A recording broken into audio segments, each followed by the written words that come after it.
교회 달력으로 하면은 종려주일에 해당됩니다. 종려주일.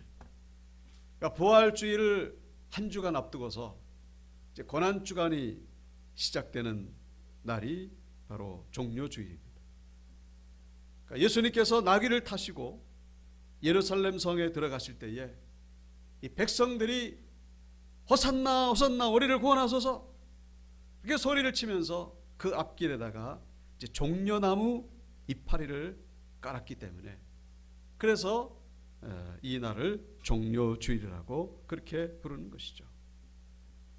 자, 백성들은 예수님을 향하여 우리를 구원하소서, 예수님만이 우리의 구원자가 되십니다, 이제 그렇게 외쳤습니다마는, 그런데 이 당시 그 제사장을 비롯한 종교 지도자들은 이제 반대로 생각했던 것이죠. 예수는 우리의 메시아가 아니고 메시아가 아닐 뿐만 아니라 우리의 이 종교적인 활동, 우리의 정치적인 활동에 방해가 되는 자다. 그래가지고 결국에는 예수님을 죽이기로, 이 종교 지도자들이 예수님을 죽이기로 그렇게 결의를 하게 됩니다. 그런데 이제 당시 이스라엘을 로마가 통치하고 있었기 때문에 아무리 이 종교 지도자들이 권세가 있어도 평상시 같았으면 이제 뭐 이렇게 끌어다가 죽일 수 있었겠습니다만은 로마야 이 정부의 허락 없이는 사람을 함부로 죽일 수가 없습니다. 로마 법대로 해야 되는 것이죠. 그래서 이 재판장에 예수님을 끌고 온 것이죠.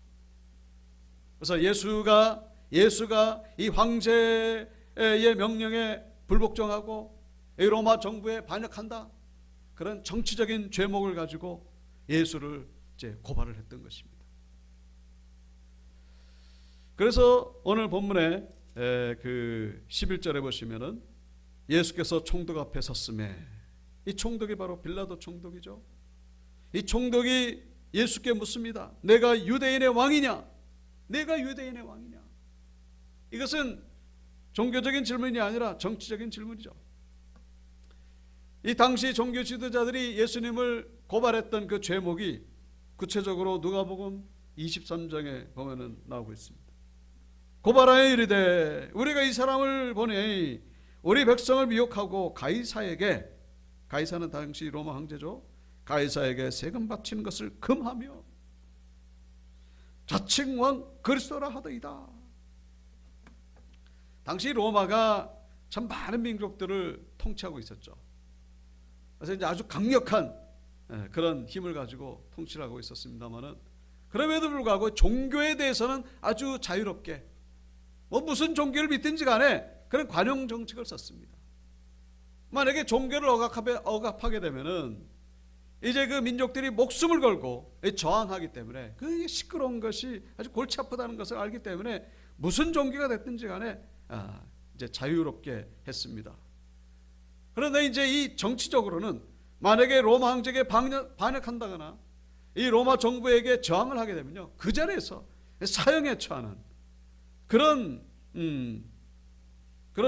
이제 그 마인드를 가지고 이제 로마가 집권을 하고 있었던 것이죠.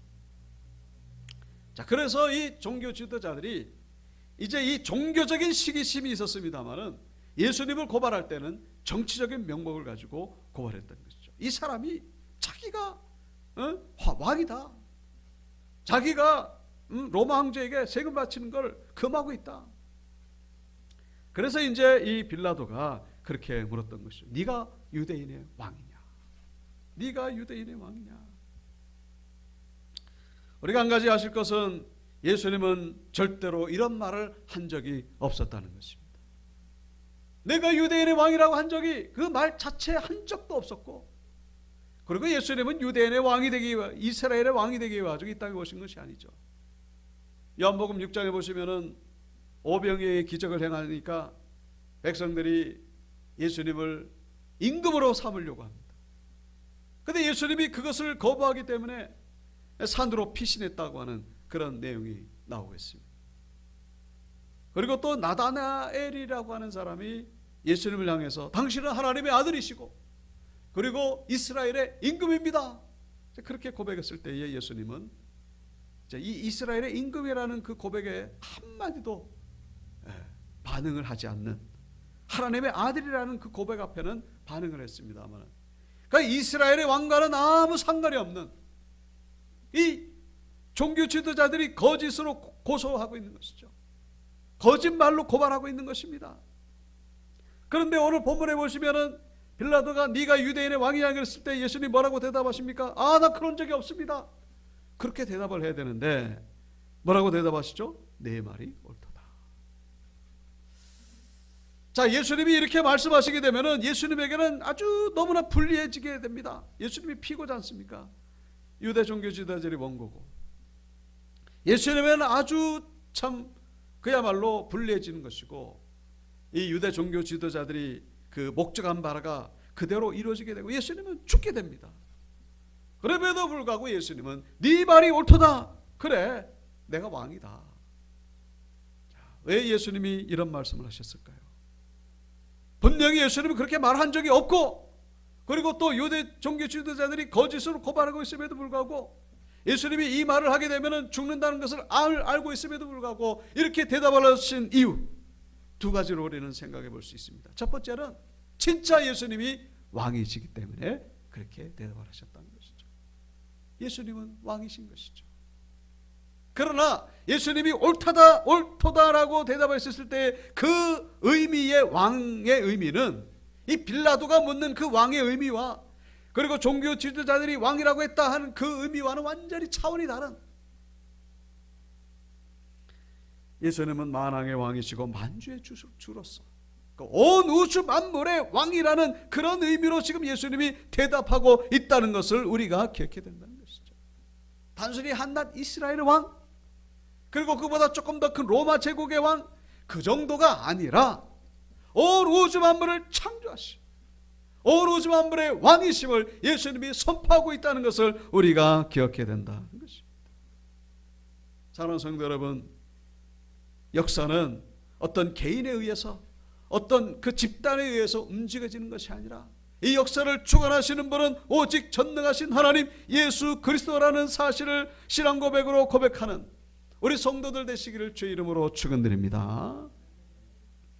미국의 트럼프가 역사를 주관하는 것이 아니고 저 중국의 시진핑이, 그리고 무슨 저 이슬람 세력들이, 무슨 테러 세력들이, 어떤 그 많은 이 백성들이 이 역사를 주관하는 것이 아니라 역사의 주관자는 바로 예수 그리스도, 예수님이 역사를 지금 운행하고 계시고 이 대한민국의 왕 되시는 분은 바로 예수 그리스도라는 사실, 믿지 않는 자들은 그거를 인정하기 어렵겠습니다만 우리 신앙인들은 그 고백이 우리에게 있어야 됨을 본문은 우리에게 말씀해 주고 있는 것이죠. 예수님이 역사를 통치하십니다. 그래서 우리는 하나님께 잘 보여야 됩니다.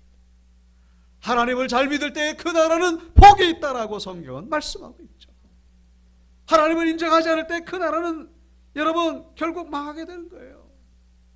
이 나라에 아무리 뛰어난 지도자, 아무리 훌륭한 지도자가 나와도 하나님을 경외하지 않으면 소용이 없다는 것을 우리가 잊지 말아야 된다는 것입니다. 네 말이 옳도다. 그래, 내가 왕이다. 그 왕은 너희들이 말하는 그 왕이 아니고 빌라도가 있기 전에, 로마 제국의 황제가 있기 전에 이 세상을 창조하신 분, 우주 만물을 운행하시고 다스리는 바로 그런 왕이다라는 것을 예수님이 지금 선포하고 있다는 것을 우리가 이해하셔야 된다는 것입니다. 알아들어야 된다는 거예요. 예수님만이 나의 왕이시고 내 인생의 왕이 되신 분, 그분이 바로 예수님이심을 고백하는 우리 신앙인들이 되어야 됨을 말씀하고 있죠. 요한계시록 19장 11절에 뭐라고 말씀하고 있습니까? 내가 하늘이 열린 것을 보니, 사도 요한이 환상 가운데 이 하나님이 주신 계시를 보는 거예요. 뭐를 본 겁니까? 백마와 그것을 탄 자가 있으니, 백마와 그것을 탄 자가 있으니, 그 예수 그리스도시죠. 그 옷과 그 다리에 이름을 쓴 것이 있는데 거기에 뭐라고 적혀 있습니까? 만왕의 왕이요 만주의 주라고 하였더라. 보이지 않는 하나님의 손길이 온 우주 만물을 통치하시고 이 대한민국을 다스리고 계신다. 그리고 여러분들 각자 개인의 삶을 다스리고 계신다는 이 신앙 고백이 회복되시는 오늘 이 시간 되시기를 주의 이름으로 축원드립니다. 그래서 우리는 하나님께 잘 보여야 됩니다. 하나님을 잘 믿어야 돼요. 예수를 잘 믿어야 됩니다. 그래야 우리는 평안한 인생을 살아갈 수가 있는 것이죠.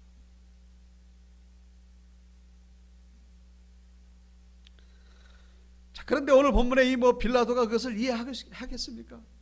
전혀 이해를 못하는 것이죠. 자, 예수님께서 내 말이 옳도다, 내가 왕이다, 이렇게 말씀하신 두 번째 의미, 첫 번째는 뭐라고요? 진짜 내가 왕이다. 그 다음에 두 번째로 예수님이 이 옳다라고 말씀하신 이유, 두 번째, 내가 그 십자가를 지기 위해서 이 땅에 왔다라는 것을 말씀하시기 위함이다. 예수님이 이 말씀을 하게 되면요, 더욱더 죽음에 가까이 가게 되는 거예요. 이 종교 지도자들이 예수님을 죽이려고 고발했는데, 그래, 저들의 말이 맞다, 그렇게 되면 예수님은 죽게 되는 것이죠. 근데 그것이 바로 예수님이 이 땅에 오신 목적임을 지금 성경을 통해 우리에게 말씀해 주고 있다는 것입니다. 예수님이 이 땅에 오신 것은 바로 온 인류를 구원하시기 위해서, 그것이 바로 하나님이 예수님께 주신 온 우주적인 사명이었던 것이죠. 그래, 저들이 원하는 대로 십자가에 나를 매달아라, 그런 얘기죠. 나를 십자가에 매달아라, 그 의미로 지금 예수님이 내 말이 옳다다 말씀하신 것이죠. 여러분, 예수님이 왕이라고 우리가 성경을 통해 우리가 알고 있지 않습니까? 근데 왕은 왕인데, 여러분, 왕이 되려면 뭐가 있어야 됩니까? 왕이 되려면 중요한 한 가지, 백성이 있어야 돼요. 백성이 없는데 왕이 혼자 있으면 그게 무슨 왕입니까?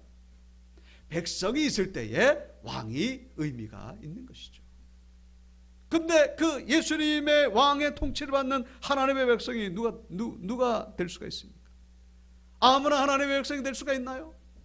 하나님의 백성이 되려면은 이거 돈으로 사는 것도 아니고 노력해서 되는 것도 아니고, 오직 어떻게 됩니까? 십자가에 죽고 부활하신 예수님을 믿을 때에 하나님의 백성이 될 수가 있는 것입니다. 우리를 죄 가운데 있는 이 인류가 어떻게 하나님의 백성이 될 수 있습니까? 착해진다고? 울고서 무슨 후회한다고? 선하게 산다고? 그렇게 하나님의 백성이 되는 게 아니에요. 오직 죄 사함을 받을 때에 비로소, 우리 모든 근본적인 이 뿌리부터 죄 사함을 용서받을 때 우리는 하나님의 거룩한 백성이 될 수가 있는 거예요. 그것 때문에 예수님이 십자가에서 죽으신 것이죠. 우리를 하나님의 거룩한 백성으로 삼기 위해서, 죄 가운데 있는 인류를 하나님의 백성으로 만들기 위해서 예수님이 십자가에서 죽으셨다라는 사실. 그래, 나는 왕이고, 그러게 이제 너희들이 백성이 될 차례다. 그러려면 내가 십자가에서 죽어야 된다. 그리고 부활해야 된다. 그런 의미로 내 말이 옳도다. 그래, 저들이 원하는 대로 나를 십자가에 달아라. 그래야 너희들이 하나님의 백성이 될 수가 있다. 그리고 나는 왕이 되는 것이다. 하나님의 백성이 될 때에 너희들은 비로소 구원을 얻게 되는 것이고, 하나님의 거룩한 백성이 될 때에 너희들은 비로소 인생 가운데 평안한 인생을 살 수가 있는 것이고, 우리가 하는 말 가운데 큰 그림을 그린다, 그런 표현이 있지 않습니까? 큰 그림을 그린다. 예수님이 지금 큰 그림을 그리고 계십니다. 전 우주적인 구원을 위해서 한 걸음 한 걸음 다가가시는 그 큰 그림. 그림이 너무 크다 보니까 이게 지금 바짝 앞에서 보면요, 무슨 그림인지 알 수가 없어요. 왜 이렇게 그리지? 왜 저렇게 그리지? 근데 나중에 저 멀리서 보게, 그래서 그런 그림을 그린 거구나. 예수님이 지금 빌라도 앞에 서 있는 이 모습을 이해하는 사람이 한 사람도 없습니다. 왜 예수님이 저렇게 전능하신 분으로 보였던 예수님이, 죽은 자를 살리고 무리를 걷고 풍랑을 잔잔케 하셨던 그 예수님이 왜 저렇게 초라하게 아무 맥도 없이, 매갈이 없이 저 빌라도 앞에 서 있는 걸까? 전 우주적인 그 구원 사역을 이루기 위한 그 큰 그림을 예수님이 지금 그리고 계신다라는 사실. 제자들도 몰랐습니다. 분명히 예수님이 십자가에 달리시기 전에 나는 십자가에서 죽고 3일 만에 다시 살아날 것이다. 분명히 예수님이 말씀하셨음에도 불구하고 그걸 기억하는 제자들 한 사람도 없습니다. 그저 그냥 예수님 빨리 저기서 나왔으면 좋겠다, 석방됐으면 좋겠다. 그런데 우리가 한 가지 알 수 있는 것은 오늘 본문의 저자 누굽니까? 마태. 이 마태가 마태복음을 기록할 당시에는 아마 예수님의 그 큰 그림을 아마 깨달았을 것이라고 우리가 생각할 수가 있죠. 왜냐하면 이 마태복음을 기록할 때는 이미 부활하신 예수님을 체험한 뒤니까, 성령 체험을 한 뒤니까, 예수님이 왜 그렇게 행동하셨는지, 예수님이 왜 그런 말씀을 하셨는지 아마 마태는 그것을 깨닫고서 오늘 이 마태복음을 지금 기록하고 있을 것입니다. 그때 당시는 몰랐던 거예요. 예수님이 저 미련하게 보이고, 예수님이 어리석어 보이고, 참으로 초라해 보이고, 참으로 보잘것없어 보였는데 나중에 알고 봤더니 예수님이 저 우주적인 구원을 이루시기 위한 하나님의 큰 그림을 그리고 계셨구나. 사랑하는 성도 여러분, 동일한 영적인 원리로 우리의 삶을 인도하고 계신다는 사실을 깨닫는 모두가 되시기를 주의 이름으로 축원드립니다. 하나님은 그런 방식으로 우리를 인도하십니다. 지금은 몰라요. 왜 이렇게 하나님 인도하십니까? 우리 현실을 볼 때 너무나 초라해 보입니다. 내가 하나님을 믿는데 왜 전능하신 하나님 나를 구원하지 않는 것일까? 왜 나는 이렇게 초라해 보일까? 나는 이렇게 보잘것없어 보일까? 근데 하나님이 지금 큰 그림을 그리고 계신다라는 사실을 잊지 말아야 된다는 것이죠. 고린도전서 1장 18절 우리 다 같이 읽어볼까요? 시작. 십자가의 도가 멸망하는 자들에게는 미련한 것이요 구원을 얻는 우리에게는 하나님의 능력이라. 알고 보면 하나님의 능력인데, 하나님의 구원인데 그때 당시에는 미련하게 보이는 거예요. 우리의 삶이 그럴 때가 너무나 많다라는 사실. 로마서 11장 33절 우리 다 같이 읽어볼까요? 시작. 깊도다 하나님의 지혜와 지식의 풍성하며 그의 판단은 헤아리지 못할 것이며 그의 길은 찾지 못할 것이로다. 하나님의 그 계산은 너무나 오물막직해가지고 우리는 도저히 이해할 수가 없는 거예요. 우리의 이성으로, 우리의 생각으로 하나님을 판단하지 마시고, 하나님을 재단하지 마시고, 성급하게 하나님 앞에서 우리의 이성을 내밀지 마시고, 동일한 원리로 하나님은 우리를 인도하고 계신다는 사실. 오늘 본문에서 이 빌라도 총독이 예수를 봤을 때 얼마나 불쌍하게 보였겠습니까? 이 빌라도는 그래도 양심 있는 사람이었습니다. 저 사람이 뭐 선한 일을 많이 했다고 하는데 저 사람이 도대체 뭘 할 수 있을까?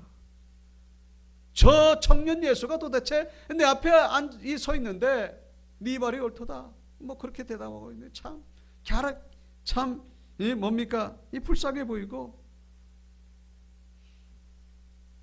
동정어린 눈빛으로 아마 봤을 것입니다만, 여러분, 그러나 이 빌라도 앞에는 천지만물을 창조하신 하나님이 서 계신다라는 사실. 사랑하는 성도 여러분, 우리의 삶이 비록 이 빌라도 앞에 서 있는 청년 예수와 같다 할지라도 우리와 함께 계신 분, 우리를 인도하시는 분은 천지를 창조하신 창조주 하나님이라는 사실을 기억하시고 소망 가운데 나아가시는 저와 여러분들 되시기를 주의 이름으로 축원드립니다. 지금 당장은 이해가 안 돼요. 지금 당장. 본문 15절을 보시기를 바랍니다. 명절이 되면 총독이 무리의 청원대로 죄수 한 사람을 놓아주는 전례가 있더니, 자, 이 빌라도는 예수에게서 죄를 발견할 수가 없었습니다. 네 말이 옳다. 그래, 네 말대로 내가 유대인의 왕이다. 그렇게 예수님이 대답을 했습니다마는 그것 가지고는 이 예수가 로마에게 반역한다는 그런 유죄로 판단을 내릴 만한 근거는 너무 부족한 거예요. 이 빌라도는 예수에 대해서 이미 알고 있었을 겁니다. 소문을 들어가지고 백성들에게 좋은 일을 하고 아주 선한 일을 하고 그리고 백성들에게 존경받고 그랬을 뿐이지 무슨 뭐 로마에게 뭐 반역을 하거나 저항을 한다거나 그런 일을 했다는 것은 전혀 들어본 적이 없기 때문에. 그리고 그 본문 18절에도 보시면은 이는 그가 그들의 시기로 예수를 넘겨준 줄 알미더라. 이 종교 지도자들이 예수님을 고발한 이유가 그 종교적인 시기심 때문에 지금 예수를 끌고 왔다는 것을 알고 있기 때문에 이 빌라도는 예수를 석방하려고 애를 쓰고 있는 모습을 보여주고 있습니다. 자, 그래서 이제 이 지금 오늘 본문에 해당되는 이 유대인의 절기가 유월절이죠. 유월절. 우리로 말하면 이제 아주 그냥 그 추석 같은 그 명절 특사로 이제 석방할 수 있는 그런 기회가 있었습니다. 그래가지고 명절 특사로 이제 이 빌라도가 예수님을 놓아주려고 했는데, 그때 이제 또 다른 어떤 그 석방될 만한 한 사람이 있었습니다. 이제 누구냐면은 16절에 보시면은 바라바라 하는 유명한 죄수가 있는데, 그래서 예수와 바라바를 이제 이 군중들 앞에 세워놓고 이 바라바를 놓아줄까 예수를 놓아줄까 이제 그렇게 묻는 장면이 계속해서 그 뒤에 나오는 것을 보게 됩니다. 바라바가 누구냐면은 그 마가복음 15장에 보시면은 밀란을 꾸미고 밀란 중에 살인하고 체포된 자 중에 바라바라 하는 자가 있는지라. 여기서 말하는 밀란이라고 하는 것은 이제 이 로마가 지금 이스라엘을 무력으로 정복하고 있으니까 그 로마에 대해서 이제 대항하는 그런 그 저항 운동을 벌였던 것을 가리켜서 이제 밀란이라고 이렇게 표현하는 것이죠. 그리고 살인했던 자, 이 바라바가 살인한 그 대상은 누구겠습니까? 로마 관리들이거나 혹은 같은 동족 유대인들도 죽였습니다. 왜냐하면은 우리가 그 이제 6.25 때도 이제 그런 일이 있습니다만은 그 북한군이 점령하거나 이제 그 군인 그 국군이 점령하고 그럴 때면은 그 편들었다는 이유 때문에, 예? 그래서 이제 우리 같은 동포가 이제 죽기도 하고 그럽니다만은 이 자기네들 그 주장에 동조하지 않는다는 이유로 그래가지고 이제 같은 유대인들을 죽이고 그랬던 자가 바로 이 바라바였다는 것이죠. 우리가 한 가지 아실 것은 이 예수님 성경 시대 당시 이 이스라엘 내에도 정파가 많이 있었습니다. 우리나라에도 이제 뭐 정파가 많이 있지 않습니까? 뭐 민주당이 있고 국힘당이 있고 뭐 여러 정파 있습니다. 이스라엘도 마찬가지예요. 24개나 있었다고 합니다. 그 정파 가운데에 우리가 이제 성경에도 나오고 많이 들어봤던 정파가 있죠. 사두개파 그리고 바리새파. 이 정파 대표적인 정파죠. 그리고 또 하나가 있는데 바로 오늘 본문에 이 바라바가 속한 열심당원이라고도 부르기도 하고 성경에는 셀롯이라고 그렇게 불리우는 그런 당입니다. 그래서 이제 그 예수님의 제자 가운데 시몬이 바로 셀롯 출신이었다고 성경은 기록하고 있죠. 마태와 도마와 알페와 아들 야고보와 셀롯이라는 시몬과 셀롯 열심당원 뭐냐? 무력으로 이 로마에게 저항하는 그런 정파가 바로 이 셀롯 당원 열심당원입니다. 그 유대인들의 입장에서 보면 어떻게 보면 참 애국자들이죠. 그 가운데 한 사람이 바로 바라바였다는 것입니다. 우리나라 일제시대 때의 그 독립국 같은 그런 역할을 했던. 근데 이제 뭐 요즘 그 이스라엘의 그 하마스니 헤즈볼라니 뭐 이제 다 같은 의미죠. 그들도 보면은 그 이슬람 그 미군 몰아내고 이스라엘을 몰아내기 위한 그런 그 정파, 무장 정파죠. 이 바라바도 마찬가지입니다. 무장 정파에 속했던 그런 사람이었던 것이죠. 자, 그런데 한 가지 아셔야 될 것은 이 파가 그렇게 많았습니다만은 이 파는 그렇게 분열 하나가 되지 못해요. 그냥 그렇게 의견 충돌로 날마다 그렇게 싸우고 날마다 그렇게 의견 대립으로 갈등을 일으켰던 그게 바로 이스라엘 내의 정파, 사두개파, 바리새파, 이 열성당원, 이 모이기만 하면 싸우는 거예요. 그것을 이 빌라도가 알고 있었던 것이죠. 그래가지고 예수를 세우고 바라바를 세우면은 그 많은 군중들 앞에 그 바리새파, 사두개파들은 예수를 죽이려고 하다가도 저 바라바를 딱 보는 순간에 저놈은 살려두면 안 되지. 저놈은 저 열심당원이잖아. 저 우리 눈에 가시 같은 저 바라바 죽여야지. 그렇게 생각할 거라고 빌라도는 예상을 하고서 이제 바라바를 세웠던 것이죠. 그 바라바는 죽이고 그래도 그래. 저 바라바보다는 예수가 낫지. 그러면서 예수를 풀어달라라고 그렇게 주장할 거라고 이제 빌라도는 생각하고서 예수와 바라바를 세웠던 것이죠. 자, 근데 예수와 바라바가 이름이 똑같습니다. 공교롭게도 바라바도 이름이 예수예요. 그래서 그리스도라는 예수냐, 바라바라는 예수냐, 어떤 예수를 풀어줄까 이제 그렇게 묻는 것이죠. 당연히 이 군정들은 그래도 저 바라바보다는 예수가 낫다, 그렇게 대답할 거라고 기대를 하고서 물었는데 뭐라고도 지금 대답을 합니까? 자, 21절에 보면은 총독이 대답하여 이르되 둘 중에 누구를 너에게 놓아주기를 원하느냐 이르되 바라바로소이다. 바라바를 풀어달라고 완전히 그 예상을 뒤엎어버리는, 빌라도는 전혀 예측하지 못했다. 아니 예수를 풀어달라고 예측했는데 이 바라바를 풀어달라고, 이게 뭐 어떻게 된 거냐? 맨날 저희들끼리 찢고 벗고 싸우더니 어떻게 바라바를 풀어달라고 그러냐? 다시 묻는 것이죠. 그래서 22절에 빌라도가 이르되 그러면 그리스도라는 예수를 내가 어떻게 하랴? 이 예수는 어떻게 하면 좋겠냐? 예수는 볼 때는 뭐 유죄라고 할 만한 그런 근거가 전혀 없거든. 그런데 이제 이 종교 주제단이 십자가에 못 박혀야 하겠나이다. 여러분, 우리가 한 가지 아셔야 될 것은 그렇게 이 24개의 정파가 그렇게 싸웠습니다마는 유일하게 하나가 되는 그런 순간이 있었습니다. 그때가 언제냐? 바로 예수를 죽이려고 할 때는 이들이 그냥 하나가 됐다는 거예요. 사두개파, 바리새파. 그래서 성경에 보시면은 헤롯과 이 헤롯과 제사장이 그 평소에는 원수였으나 그때에는 친구가 되었더라. 이제 그런 성경 구절이 나오는 것을 보게 됩니다만, 예수를 죽이는 데 있어 가지고는 하나가 되는 그런 모습을 성경은 우리에게 보여주고 있는 것이죠.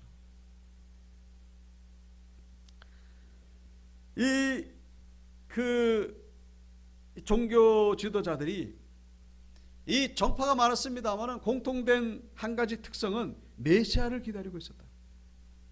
그런데 메시아를 기다리고 있었는데 각자가 생각하는 메시아가 달랐던 것입니다. 이 바리새파들은 율법을 철저히 지키는 메시아를 기대하고 있었던 것이고, 그리고 사두개인들은 돈 많고 권력이 있는 그런 메시아를 기대했던 것이고, 그리고 열심당원들은 저 로마에게 저항해가지고 로마로부터 이스라엘 구원하는 그런 장군 같은 그런 메시아를 기대했던 것이고, 그런데 진작 하나님으로 오신, 인간으로 오신 하나님이신 메시아 예수 그리스도는 어떤 모습이었습니까?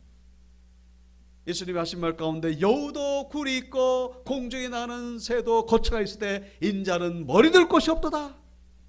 그럴 정도로 예수님은 거처가 없이 여기저기 다니면서 마치 노숙자 같이 이렇게 복음을 전하는 그런 모습. 이 바리새파 사두개인 열심당원이 볼 때는 완전히 아니에요. 저 사람 메시아가 아니에요.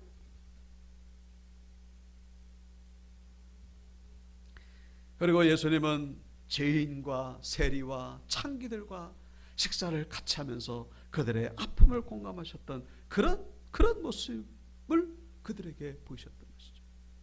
그들이 생각했을 때는 완전히 그들의 기대했던 메시아와는 완전히 다른 모습. 그래서 예수께서 뭐라고 말씀하셨습니까? 내가 하나님과 하나다. 그렇게 말씀하셨을 때, 내가 메시아다 그랬을 때 저놈 당장 죽여라. 저놈은 하나님의 이름을 망령되이 일컫는 놈이다. 신성모독죄다. 그러면서 하나같이 예수를 십자가에 죽는 데에는 하나가 된 것을 성경은 우리에게 보여주고 있습니다.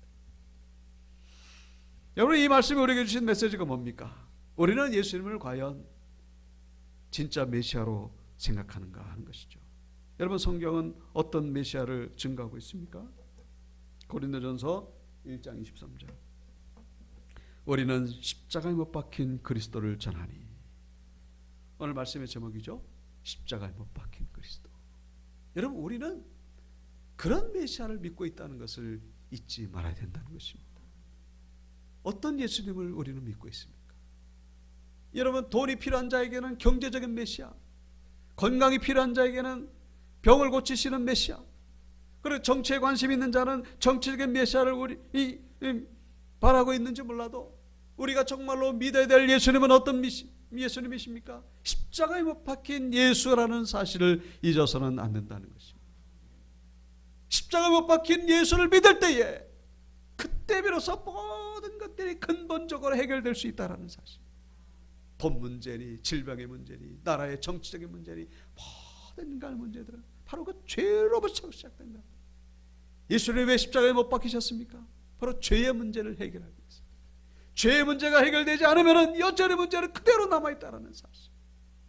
우리가 믿는 예수님은 십자가에 못 박힌 예수라는 사실을 절대로 잊지 말아야 된다는 것입니다.